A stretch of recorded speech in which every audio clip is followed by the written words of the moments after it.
let's go compete with the DTCC, BlackRock, and JP Morgan. Yeah. Guess what? You're going to lose that game.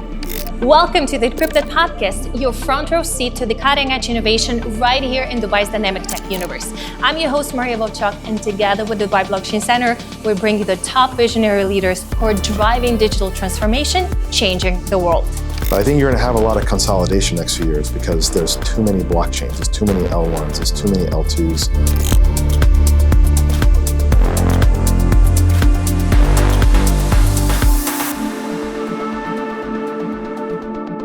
Hello and welcome everyone to the Encrypted podcast. I'm your host, Vovchok, and today we're so happy to welcome here Ram Ahluwalia, who's the founder and CEO of Lumida Wealth, a digital native advisor built around non-consensus investing across crypto, AI, and alternatives. He spent 2 decades on Wall Street and in fintech, as CIO of Winged Foot Capital, founder and CEO of PeerIQ, acquired by Cross River, and the executive who built Cross River's crypto business serving platforms like Coinbase. Ram is a non-consensus investor who seeks to identify investment themes before they become mainstream. His contrarian, non-consensus perspective, which I really like, by the way, have earned him a reputation as one of the sharpest minds of uncovering undervalued opportunities across asset classes. He has been featured in Wall Street Journal, Bloomberg, CoinDesk, American Banker, and CNBC. Ram has co-authored editorials with luminaries like former SEC chairman Arthur Levitt. His market insights are read by 50,000 plus loyal followers across social media and the influential Lumida Ledger newsletter. Ram, welcome to Encrypted. How are you doing today? I'm doing well. I'd love to meet that guy sometime. Really? Yeah, my wife should talk to him too one day. Our audience doesn't know something about you. What do you believe our audience should definitely know? There's more to life than investing. Okay. And I think investing in yourself and reflection and becoming the best you can be and being a good father and being a good husband and investing in the community and family around you. I think that's a lot more than investing. Yeah, I can definitely say that you have fascinating background because, as I mentioned, you came from community bank teller to hedge fund CIO, fintech founder, and then you're the CEO of the digital first wealth firm. So how can you say all of this experience that you have, how they have reshaped your how do you perceive right now risk and opportunity in business and in life? Yeah, so I went to school studying philosophy for my soul and economics to get the job. Okay. Turns out they're very similar. Really? And, they're quite similar. How? And, well, you have to ask questions and challenge first principles. And in investing, it's the same thing. One of the greatest philosophers of all time was Socrates. Of course, he trained Plato, and Plato trained Aristotle. And Socrates' main message was, I know nothing. Yeah. It was actually a message about humility. Yeah. And in investing... Because the more you know how much more information you still don't know. Exactly. And in investing, you are really... it's an interaction with your own self. And if you have too much ego, then you can fall on the sword of your ego. So humility and reflection and philosophy and investing and understanding the madness of crowds also, they're highly related. I would definitely say that we'll definitely touch upon philosophy/AI just a bit later. But also I would like to focus on Lumida Wealth right now because what caught my attention that you call yourself a non-consensus investor at Lumida. So if we are talking about non-consensus right now, what does it actually mean if we're talking about day-to-day portfolio construction? Sorry? So I'll give you an example. So non-consensus is contrarian thinking. Yes. So there's a consensus view that OpenAI is the next $1 trillion company. SpaceX will be another $1 trillion in public markets. What about the competitors? Right. There's a lot of hype around these names. So I'm very skeptical of that. I believe in the promise of AI and the opportunity and the productivity growth, and I see it day to day, and I see the potential for abundance from all of that. But at the same time, I kind of reject the consensus narrative around OpenAI. And I see a lot of issue. Well, the consensus is that, hey, this will be the next Mag 7 stock. So what do you believe is was the promise of AI and how it's the current situation is different from how it is supposed to be? So a lot of this turns on value capture. How do you capture the value from the service you deliver? And what we see in the AI ecosystem is that CapEx receivers, infrastructure providers, the providers that provide the picks and shovels, like Nvidia, Taiwan Semiconductor, the memory complex from Micron and Seagate, Lam Research, they're benefiting. But then you have CapEx payers like OpenAI, they're spending loads and loads of capital to fund this, but they don't have the revenue to back up their contractual spend obligations, right? So Sam Altman had an interview with Brad Gerstner at the end of October where Sam Altman said they've got $1 trillion in spend obligations. Obligations is another word for debt, by the way. You have a contract to pay someone, that is a liability on pain of default. And if you've got $30 billion in revenue, even if you're doubling that, you can triple that. It's still difficult to meet those obligations, especially in a world of increased competition, whether it's the Anthropics and the Claudes, and now Meta's investing more and Google's growing at a faster rate. So that's like an example of a non-consensus idea. Or the other one is this past week we said, hey, it's time to sell gold now. Yeah. Things are going parabolic. It's time to de-risk that, even though now I'm kind of interested in buying it because everyone panicked and sold. Now I'm like, all right, now I want to go the other way. We'll focus, by the way, in a few seconds on gold, but actually talking about AI, when you said about, you've written extensively really good thesis, CAPEX receiver, the CAPEX receiver thesis. So it's actually, when you paid attention, and you actually mentioned Nvidia/OpenAI. So in this battle, if we're talking about CAPEX payers, you mentioned that they will be always dominant over CAPEX receiver. So in this case, CAPEX receiver is OpenAI, Nvidia is CAPEX CapEx receivers are the Nvidia. CapEx payers, OpenAI. Yes. So receivers have the edge, yeah. When you mentioned that they are, right now, they actually will get in debt. In fact, what do you mean when you CapEx said? payers, yeah. So, yes. well, it turns out that some of the CapEx receivers in the data center side are taking on debt to service OpenAI, for example, like Oracle. Yeah. And even Amazon now is taking out debt to build out data centers. So, there's a flow of money, and that flow of money starts with the app layer, OpenAI, who is in an arms race to win, because the prize of success of being the number one AI provider is significant. The prize is you get $1 trillion market cap. And so a lot of players have to play that game to compete and win. The risk of not winning that game or not being top 2 or top 3 is that your market cap compresses significantly. So the players have a lot to lose are Microsoft, Google, Meta, Amazon, XAI, which is of course now merging with Tesla and the app formerly known as Twitter.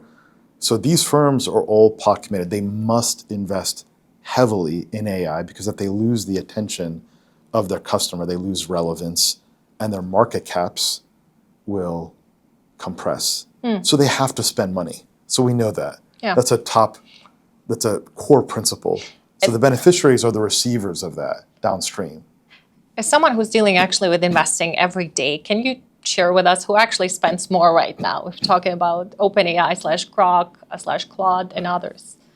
OpenAI spends is one of the most significant spenders, along with Meta. Meta spends more than OpenAI. More? Oh yeah, but Meta can fund the investment from its operations, from the cash flow it generates from the ads. And just to frame it up for people, right? There's this expression, in the gold rush, you invest in the picks and shovels. You don't invest in the people trying to mine the gold, right? Yeah. This is where Levi's jeans was born. And so that's what CapEx receivers are. They are the picks and shovels providers, whereas the CapEx payers, they're the one trying to find and mine the gold, and not everyone can win the race. Who do you think might win the race? Because, and frankly, I'm just saying this from a couple of reviews. People are saying that others, the new uprising AIs, even Perplexity, Claude AI, they actually are showing some of the very good results, even if you're comparing not even the premium versions, comparing to ChatGPT and OpenAI. Do you agree with that? And who might win in this race eventually? So Nvidia is in a good position to win because they're the arms dealer. They're the picks and shovels player, and there's a whole ecosystem behind Nvidia, including Taiwan Semiconductor, that's well positioned. They're a monopoly. All roads go to Taiwan Semiconductor. They're doing double-digit revenue growth It's cheaper than all of the Mag 7 stocks, including Nvidia. So those are two winners on the infrastructure side. Now, on the app side, where it's hyper competitive, it's not enough to simply have a better mousetrap. Cloud is better than OpenAI reasoning, for example. Meta is one of the worst. But that doesn't matter. And they're spending the most. Correct, for now. But yes, but Google was one of the worst too last year, but they invested. What matters actually more is distribution, number one, and number two, proprietary assets that you can train your model on. So Google's growth rate is faster than ChatGPT. Google's Gemini model, which they released in the last couple of quarters, is growing a faster adoption rate than ChatGPT.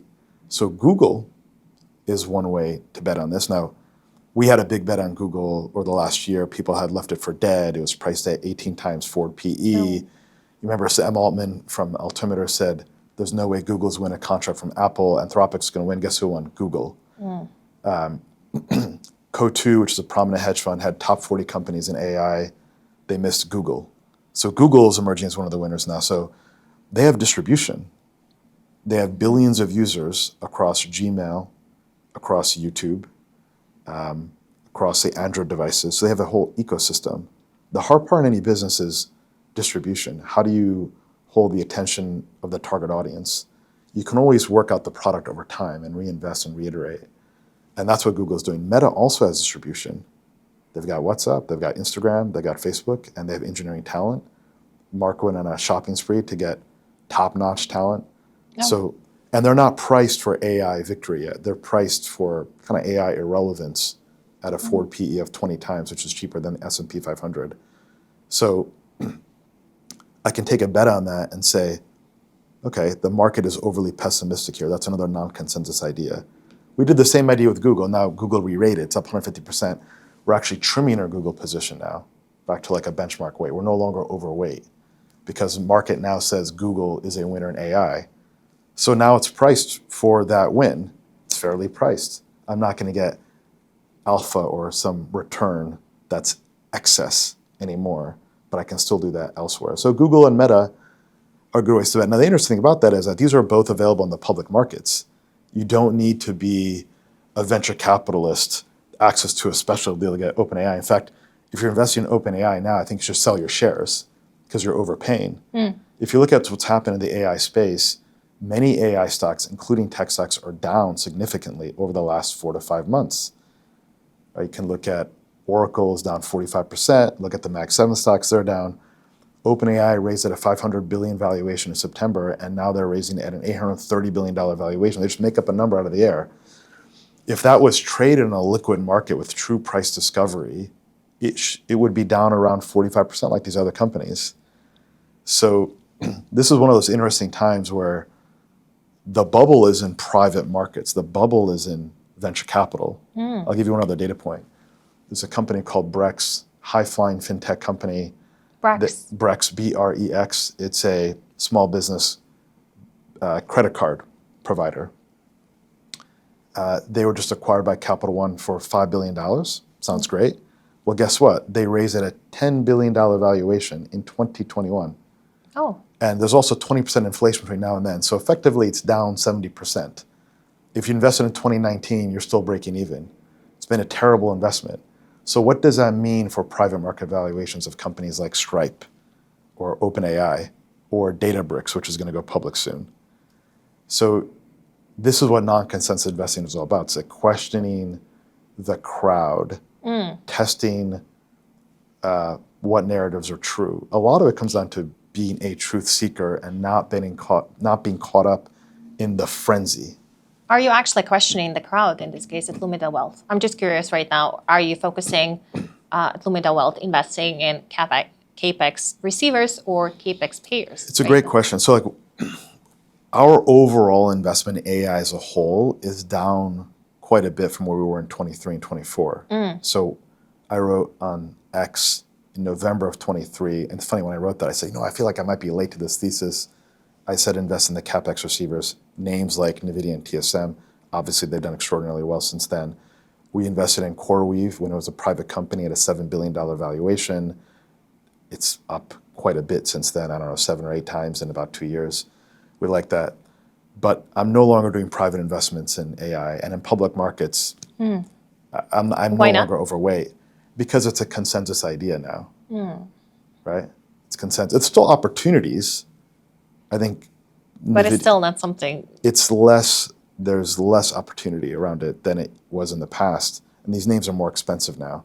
Price is what you pay, value is what you get. So where we're focused more is on international stocks versus US stocks. We still own US stocks. We're overweight. I've never owned more international stocks in my life, by the way. Really? International stocks are running circles around the US markets. We own more value stocks than growth stocks. And internationally, you know, we own markets like Greece, like Turkey, like South Korea, Mexico, Brazil, some China. Yeah, you actually mentioned that you're right now more focused on international stocks, not if we're talking about the US. Why do you believe that it's going to be depreciating over time as well? The international should do well this year. You know, the last time international stocks outran the United States was after the dot-com bust back in 2000. Now, we don't have that here, but we do have a deflating of the AI bubble. If you look at stocks like, say, Oracle and other names in the category, and you see the same kind of pattern. Small cap stocks and value stocks are outrunning growth stocks. So the same exact pattern in the wake of the dot-com bust. You're seeing this rotation. And this rotation is going into categories that have been ignored, underloved, and been starved for capital. And those are international stocks and emerging market stocks.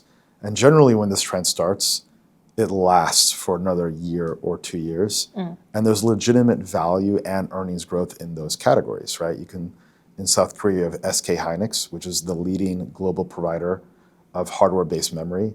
It trades at an 8 times forward earnings. This is bananas. The value is so significant. Why wouldn't I own that? South Korea also has Samsung, for example, as part of this.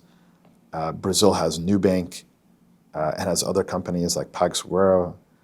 Mexico's benefiting from reshoring as the U.S. moves manufacturing away from China. Mexico's a natural beneficiary. So a lot of policies driving this, and they're great stories internationally. Spain, we own Santander. We own Spain, the country ETF too. Spain is up 80% in the last 12 months. Santander is up 125% year over year. It's outrunning Nvidia. It's outrunning all these hot AI stocks. So everyone's chasing that. Yeah. I'm looking over here. I'm selling them this. I'm going here. In 23, I was buying this when people were, you know, concerned, is Nvidia the next Cisco? Yeah. We did the we're like, no, it's not. Let's go buy that. Okay, buy that dip. Now it's sell them that and let me go here. And the same thing happened in crypto too. Yeah. Tom Lee wants to buy Ethereum. Here you go, Tom. There's your Ethereum. So Michael you will Saylor be wants selling Bitcoin. Here's Ethereum your right Bitcoin. now. Say again. So you'll be selling Ethereum right now. We already exited our crypto positions. All of them. Because I actually wanted to focus on this one, on crypto, because talking about 2023, at that time, as far as I know, you nailed like 2 huge crypto calls at that time, buying during the banking crisis, selling the ETF launch.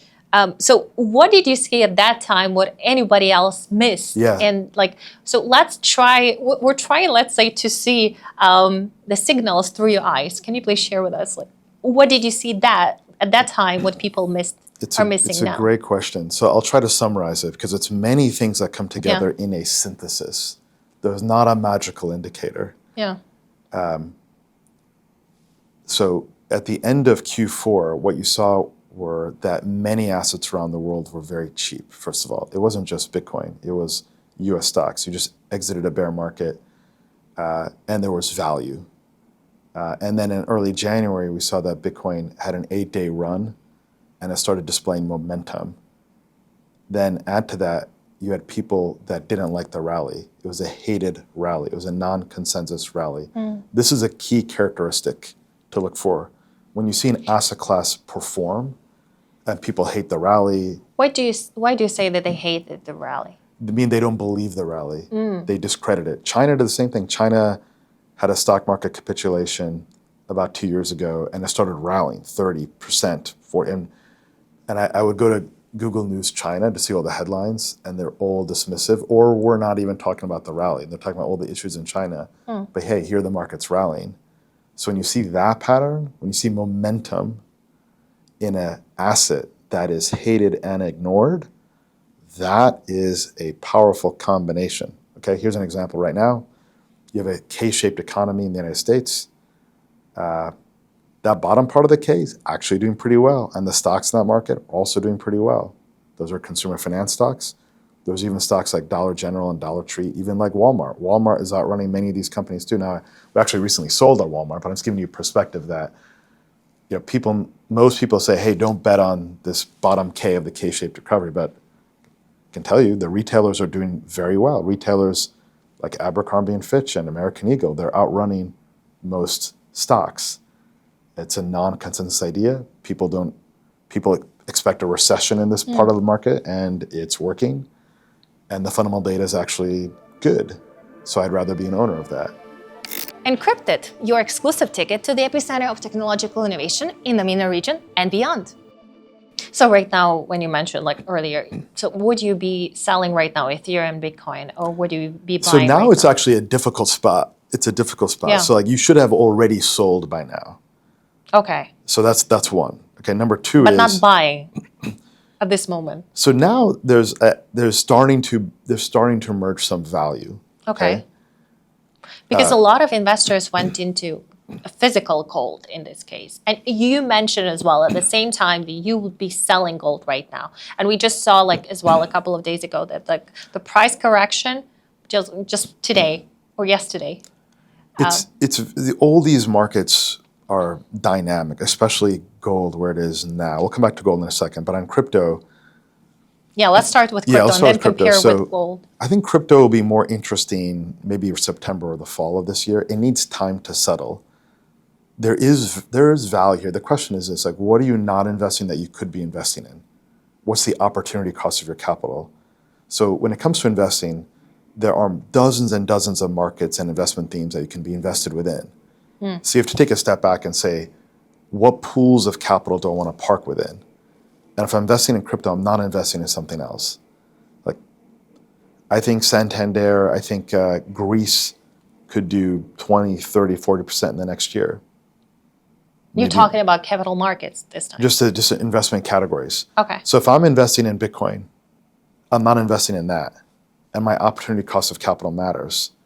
So it's not enough to get the view right that, hey, maybe Bitcoin's a good time to buy. Maybe it can rally here.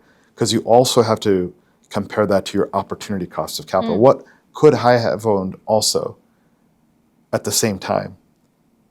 And I see other assets have good risk reward where there's less risk. So why wouldn't I own those? Like which ones? Well, like these international names, for example, or baby boomer stocks, travel and leisure stocks. Like here's another big theme I think people are ignoring is that we are at peak retirement age in the US for the baby boomers. Oh. Peak retirement age. And these baby boomers are at record wealth, record household balance sheets. Stock markets at all-time highs, essentially. Their homes, they've got record wealth in. Mortgage debt is inflating away. So it's actually increasing the net equity of their balance sheet. And they're spending. What are they spending money on? Healthcare, elective health, travel and leisure, restaurants. We bought Shake Shack yesterday, for example, right? Not the best for your health and longevity, but people like Shake Shack, so we own that too. They're investing in and spending on cruise lines. So that's a theme. They're investing in retirement annuities, right? When a baby boomer retires, they don't like stock market volatility. They want an annuity. Those companies hitting all-time highs, and they're going up by double digits, and they're still cheap. These companies are like sub 10 times earnings. That's, the S&P is at 22 times earnings. So it's cheap with momentum, value on a trend and theme that's enduring. When I see that combination, I get excited. I like that combination. Right now, as you say, you all the time you're trying to look where people are not looking. So, for example, when you mentioned that they like Shake Shack, but you would rather focus on that on the country to people who are looking into longevity and all the startups in this domain. Is that correct? Startups are expensive. Private market valuation is expensive. There's a bubble in venture capital. So I'm not that interested in venture capital right now. I do look at pre-IPO deals where I'm 2 years before the IPO. And within that, I'm looking at defense tech. So in the last 2 years, we were doing data center and AI private markets like CoreWeave, which we exited We invested in Kraken at a 12 billion valuation. Citadel invested, now it's at a 20 billion valuation. Okay. Still private. We invested in Canva. Canva. Oh. So but now we're no longer doing those kinds of investments. We like our entries. We think we're good. We're investing in defense tech, the refactoring of the defense base, right? If you look at what's happening, you've got a lot of legacy infrastructure. The U.S. has 12 aircraft carrier battle groups, each of which are targets for hypersonic missiles. You've got drone technology developing rapidly in Ukraine. Taiwan needs drones to defend itself from China. And you're seeing this transition from bulky, heavy, old school technology to lighter, high volume, attritable, smart technology like drones. Anduril is an example of this, of course. Anduril now is expensive. I've been looking for Anduril stock for 2 years. No one was selling, kind of closely held. But we're looking at others where you have drone technology, which has self-guiding, full self-driving drone, has an objective. They have this in Ukraine right now. These drones can focus on certain objectives, and we think that's the future. And the U.S. government has said they want to increase their defense spending by 50%. So I want to front run the U.S. government. The best customer you can get in the world is the U.S. government. This is why Palantir stock has done so well. But I think the Palantir bubble is burst, by the way. I don't think it's a great investment anymore, but it did well because the U.S. government was a customer. So I want to invest in defense tech. I think that's a much better opportunity than the AI data center play. I still have exposure there, but I'm not overweight like I was before.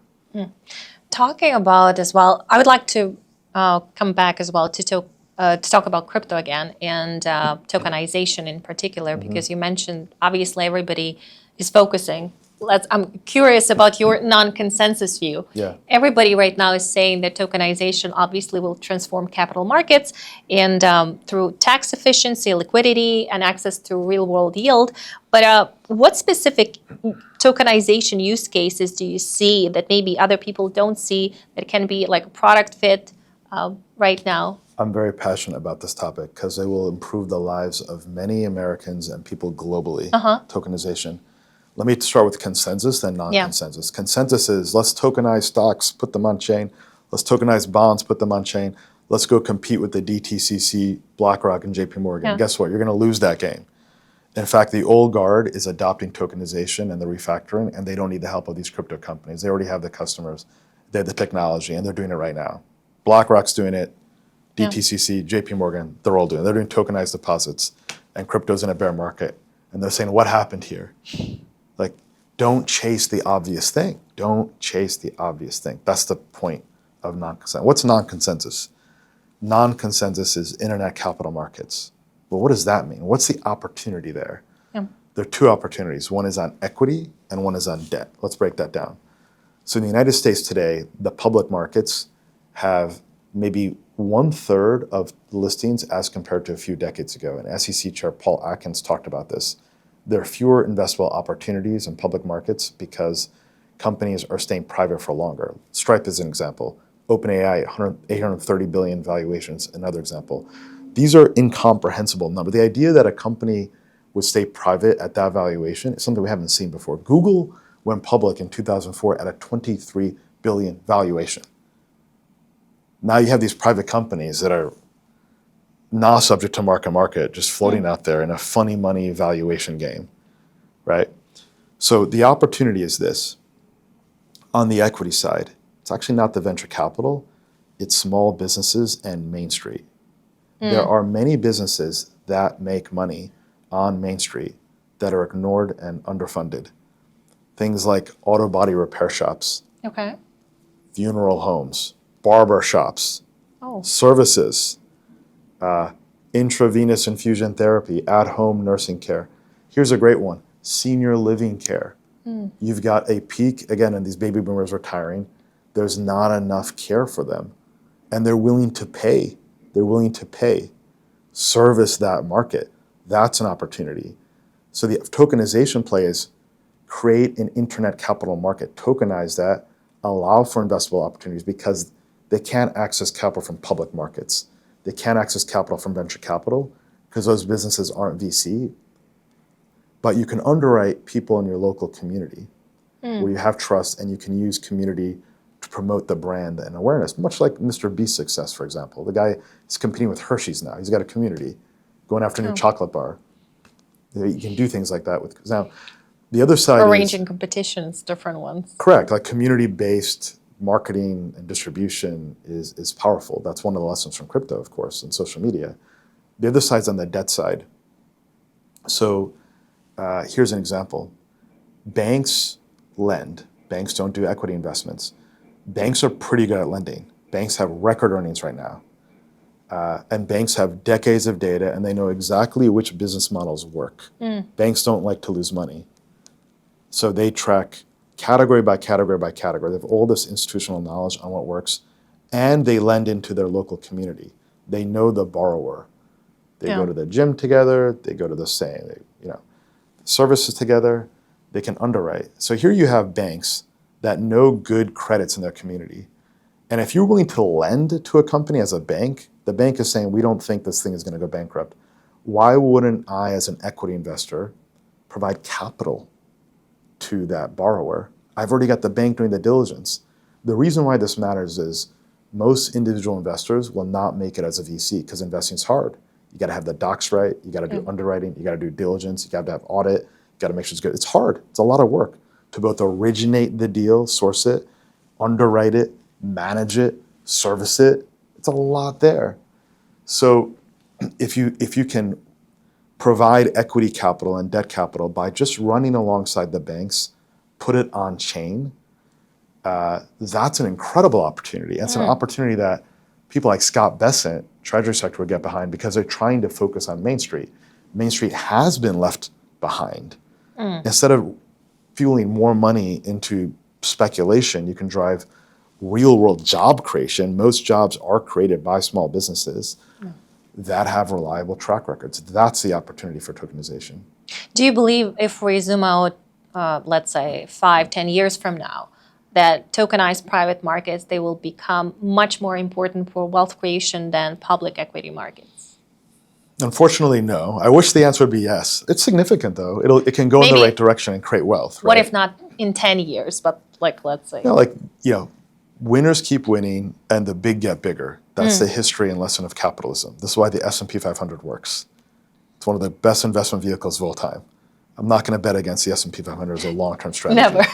You want to own the S&P 500 or names in that and leaders in that. Yeah. It's hard being a small business. Yeah. But there are opportunities. For example, there is no national brand for senior living care. We have brands for Kaiser Permanente in healthcare. We have brands like United Health in insurance. We have brands like McDonald's for fast food.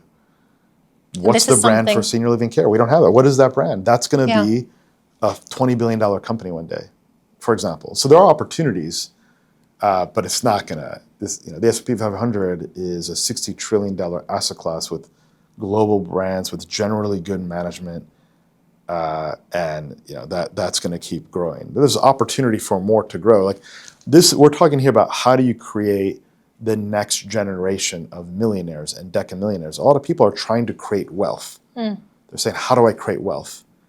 Well, you can be an investor, play the long game, or you can be a founder. And if you're a founder, focus on these opportunities can give you a shot at doing that.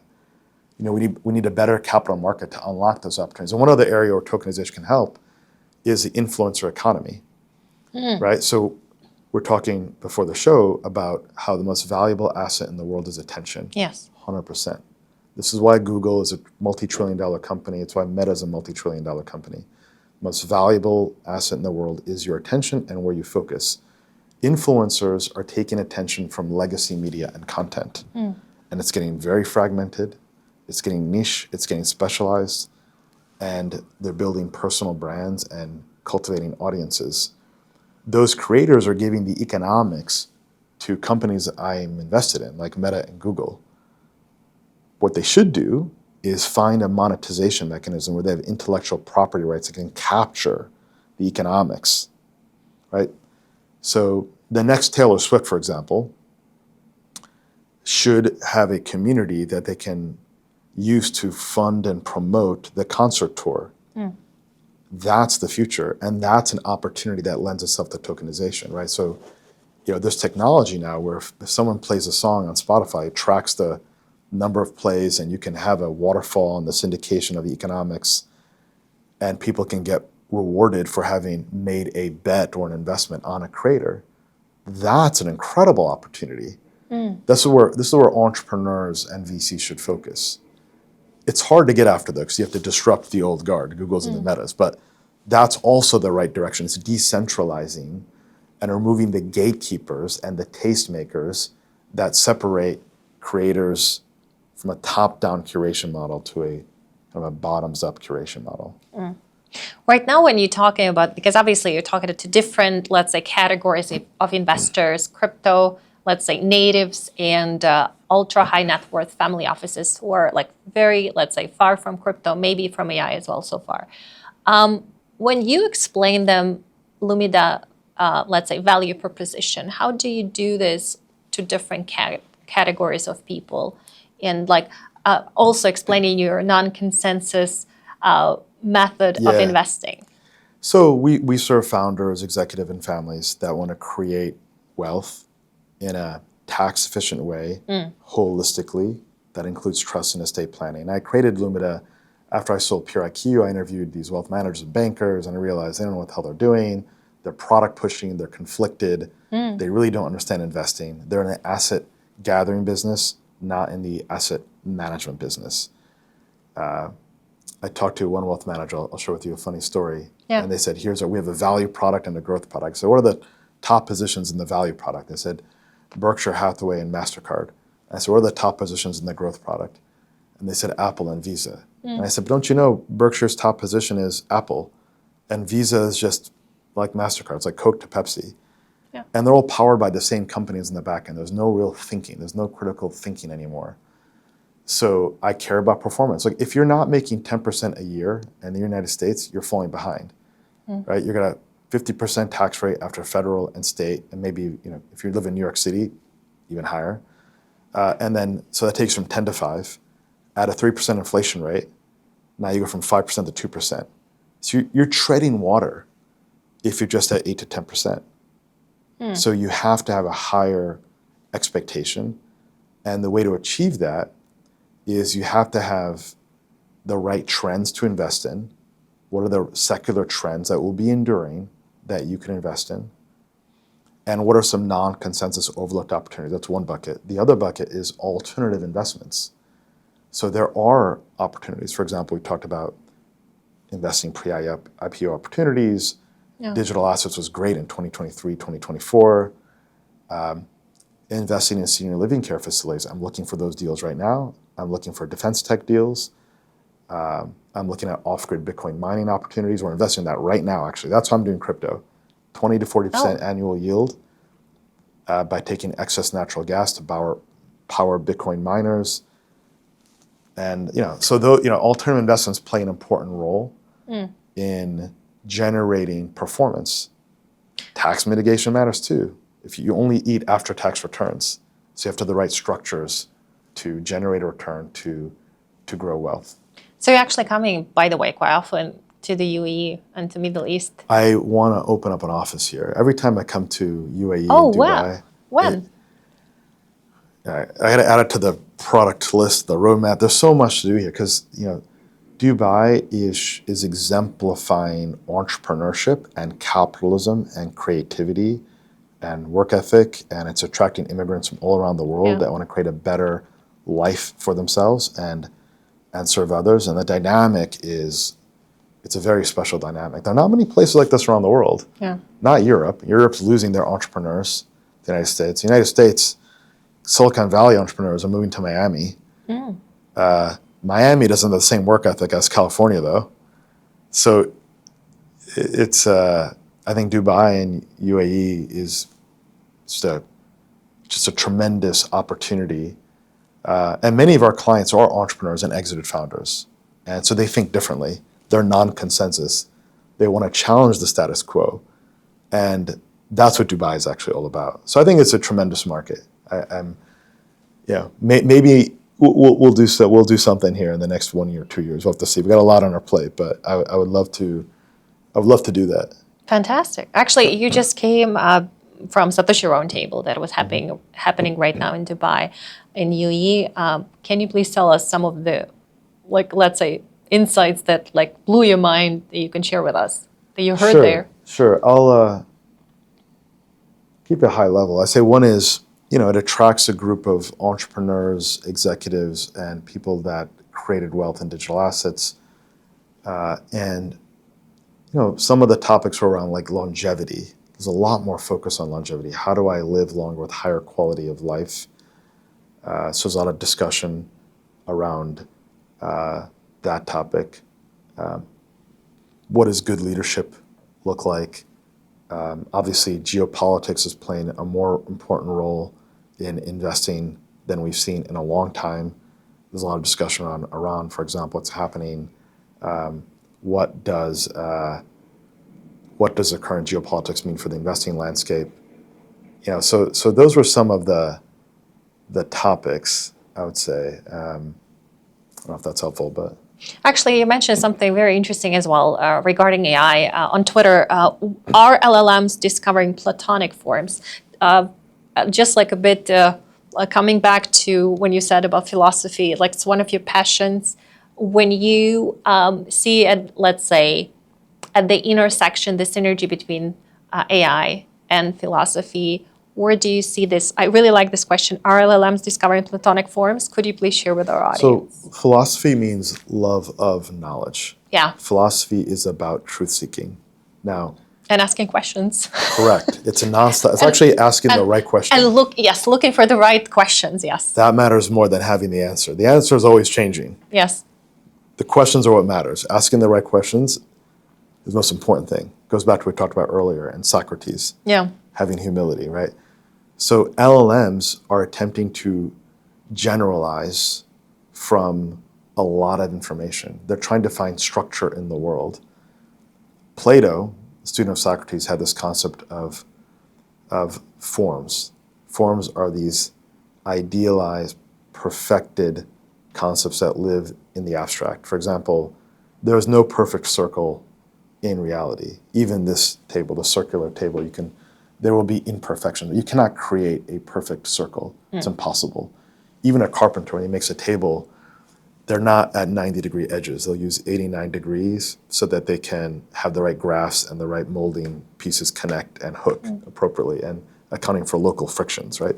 Reality is messy. So what are LLMs doing? LLMs are doing matrix operations. Matrix operations are, it's a form of linear algebra, right? So LLMs are built by tuning models off of data, and those models are represented in matrices. These matrices are essentially like, think of them simplifying, but like math equations. Technically, they're called principal components, or like eigenvectors. And those eigenvectors, or principal components, they describe axes of variation, okay? So variation might be like height, temperature, color, emotions, whatever they might be. And those are abstractions. They are idealized abstractions. So in a way, you could say LLMs are trying to find the platonic forms or generalizations in the data that it's been presented with. It's trying to find truth. And to finalize, I would like to ask you, let's say, imagine after 5 or 10 years, we're sitting down again for Encrypted podcast. You're coming back, let's say, for the 10th Satoshi Roundtable from now, because it has been already 12, right? So let's imagine we're sitting here after the 22nd Satoshi Roundtable, having a new podcast, having a new interview for the Encrypted podcast. And if we're looking at crypto, because there are so many interesting things that you mentioned, if we look right now and we can say how crypto has, let's say, fulfilled its promise, if as a part of non-consensus wealth stack, what should happen in crypto and regulations, crypto regulations, and its synergy with AI? So you believe at that time we can definitely say it's when mass adoption is here, crypto is widely adopted, and it's definitely the part of of something you're actually paying attention to closely all the time? So there's what I hope will happen, then what will happen. Yeah, tell me. Okay, let's go. So I'm just really curious. Here's what I hope will happen. And Yeah. let's take a step back. What are the main lessons we've seen over the last 10, 20, 30 years around debasement and loss of trust in institutions, loss of trust in political leaders like the Epstein files, loss of trust in money, loss of trust in centralized power. Isn't this the main lesson of decades and decades? What is crypto? It's decentralized and distributed. It's an attempt to put power to the margins and away from the center and to the node and down to the individual ultimately. We have accountability, transparency, and control, okay? And that's an important mission. So what, for example, Bitcoin has established is a potential at an international money that's not controlled by a state. You know, if you're in the United States, the dollar's depreciated by 20%. It's created cost of living increases, creating a lot of social tension. So that is promising. So my hope would be that we can use this technology to continue to push power to the edges, to the nodes, to make it smaller, to make power more accountable. You know, Congress can't find $1 trillion in Pentagon spending. Where is it?